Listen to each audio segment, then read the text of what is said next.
जय श्री कृष्ण। आपका एक नए सेशन में स्वागत है। आज हम अध्याय 17 पढ़ेंगे श्रीमद् भगवद गीता का।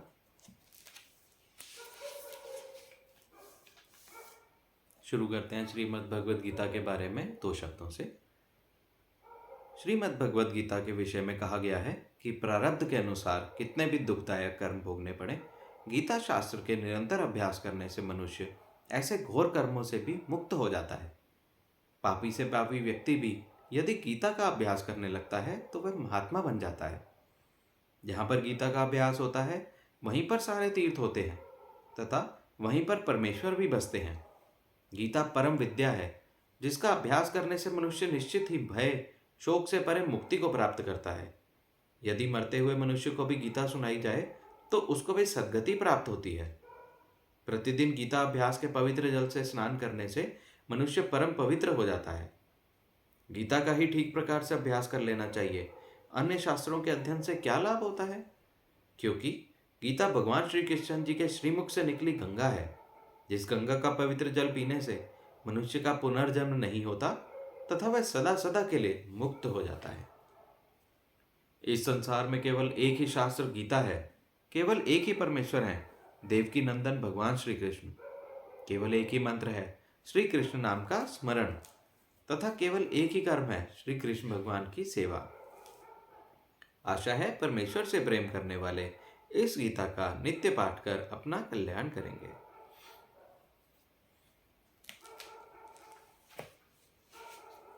सत्रहवां अध्याय शुरू करते हैं। श्री कृष्ण शरणम। 17वां अध्याय प्रारंभ होता है।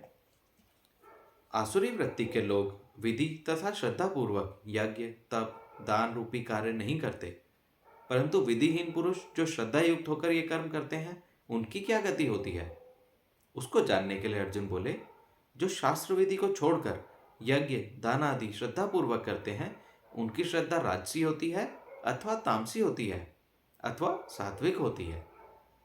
श्री भगवान जी बोले, हे अर्जुन, सभी मनुष्यों की स्वाभाविक श्रद्धा 3 प्रकार की ही होती है, सात्विक, राजसिक तथा तामसिक।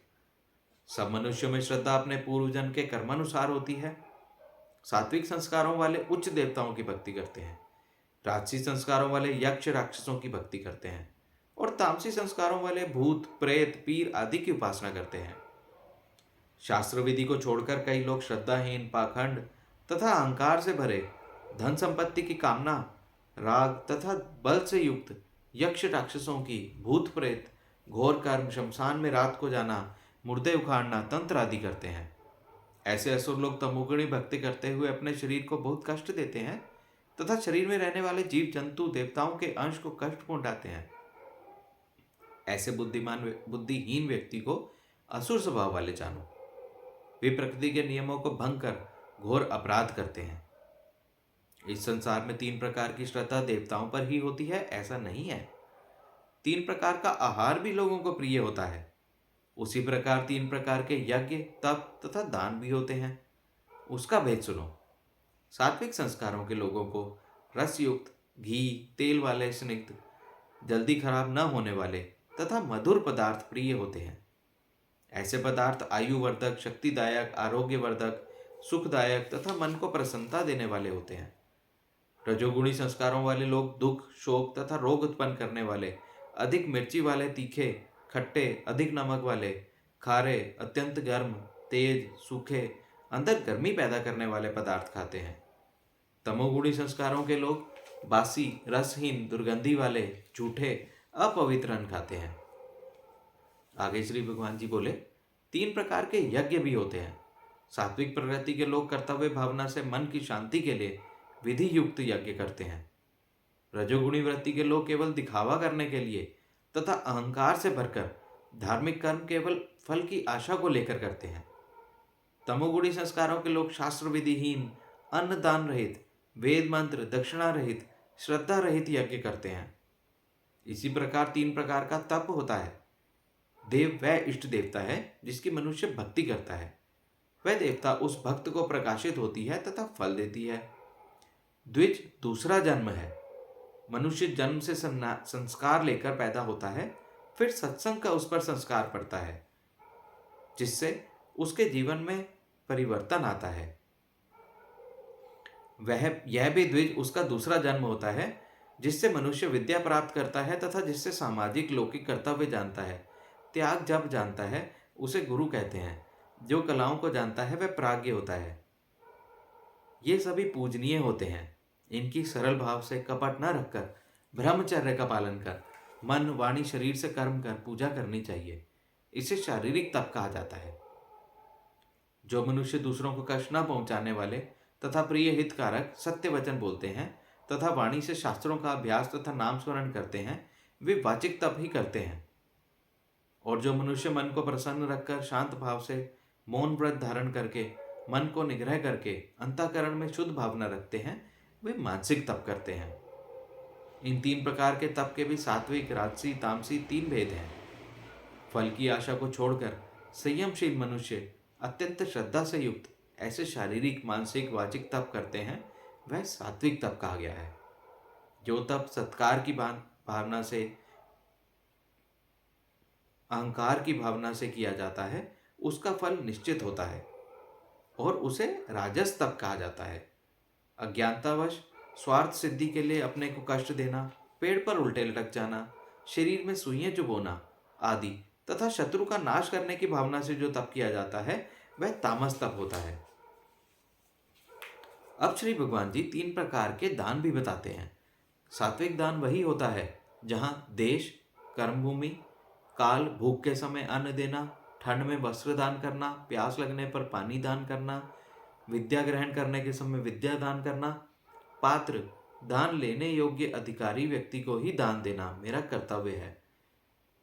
देश, काल, पात्र, दान देकर दूसरे पर उपकार नहीं कर रहा, इस भावना से दान दिया जाता है, वही सात्विक दान है। राजस दान वह है जो किसी के लिए उपकार के बदले की भावना से फल की इच्छाएं मन में अनुभव कर दिया जाता है। और तामसी दान वह होता है जो देश, काल, पात्र का विचार न कर अश्रद्धा की भावना से तिरस्कार पूर्वक दिया जाता है। ओम तत्सत ऐसे 3 प्रकार का ब्रह्म निर्देश किया गया है। ओम चित चैतन्य माया ब्रह्म देव प्रजापति है। सत निर्गुण ब्रह्म है तथा तत् आनंद स्वरूप पर ब्रह्म है, उसे ही सच्चिदानंद कहते हैं। इसी से संसार की उत्पत्ति हुई है। सृष्टि की रचना के समय सच्चिदानंद परमेश्वर ने पहले ब्राह्मण, वेद तथा यज्ञ का निर्माण किया। अर्थात सृष्टि के आरंभ में परमेश्वर ने ब्राह्मण, जो मनुष्य केवल ब्रह्म के जिज्ञासु थे, ब्राह्मण, वेद, वेद यानी ज्ञान तथा यज्ञ, यज्ञ यानी कर्म का निर्माण किया। सृष्टि के आरंभ में केवल मनुष्य योनि थी, जिसे परमेश्वर ने ज्ञान दिया तथा उसी के साथ यज्ञ की उत्पत्ति हुई। इसलिए वेदों के जानने वाले वेदों के नियम के अनुसार यज्ञ, तप, दान रूपी कर्म करते समय पहले ओम पद का उच्चारण करते हैं। वेद त्रिगुणात्मक हैं। उनका ज्ञान ब्रह्मदेव, प्रजापति, माया देवता तक है। मोक्ष प्राप्ति की इच्छा करने वाले फल की आशा का त्याग कर तत् का उच्चारण करते हैं। तत् मतलब परब्रह्म। तत् का उच्चारण कर अनेक प्रकार के यज्ञ, दान, तप करते हैं। परमेश्वर के भक्त श्री कृष्ण अर्पण ऐसा कहकर तथा ऐसे ही भाव से भगवान का पूजन, दान, तप करते हैं। इसी प्रकार सत इस पद का उच्चारण निर्गुण ब्रह्म के लिए अथवा अंतःकरण को शुद्ध करने, विकार रहित निर्लेप भाव का बोध कराने के लिए प्रयोग किया जाता है। सत असत शब्द का प्रयोग इस प्रकार भी किया जाता है कि जब मनुष्य निष्काम निर्गुण भाव से परमेश्वर के लिए यज्ञ, तप तथा दान करता है, वह सत कहा जाता है। इसके विपरीत श्रद्धाहीन होकर जो भी कर्म किए जाते हैं, वे सब असत हैं।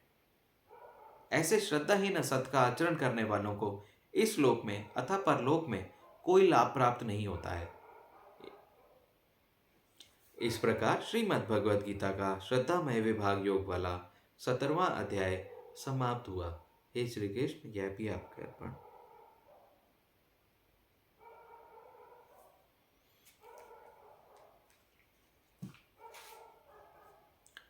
त्वमेव माता च पिता त्वमेव बन्धु च सखा त्वमेव विद्या द्रविणं त्वमेव सर्वं मम देव वसुदेवसुतं देवं कंसचाणूरमर्दनं देवकी परमानन्दं श्रीकृष्ण वन्दे जगद्गुरुं।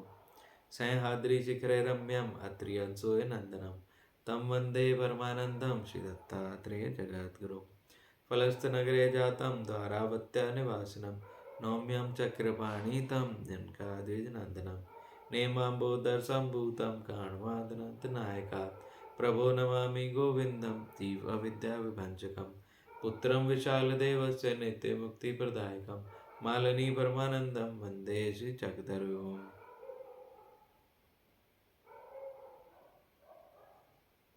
पापोऽहं पापकर्माहं पापात्मा पापसम्भवः त्राहि मां कृपया देवशनागतवत्सल सर्वे भवन्तु सुखिनः सर्वे सन्तु निरामया सर्वे भद्राणि पश्यन्तु मा कश्चित् दुःखभाग् भवेत्। हे प्रभु, मेरे पिछले पाप कर्मों को क्षमा कर दीजिए और आगे पाप कर्मों से बचा लीजिए। सदैव के लिए यही वरदान दीजिए। निज चरण शरण प्रेम ही प्रदान कीजिए। निज चरण शरण प्रेम ही प्रदान कीजिए। हे प्रभु, ये सब आपके अर्पण।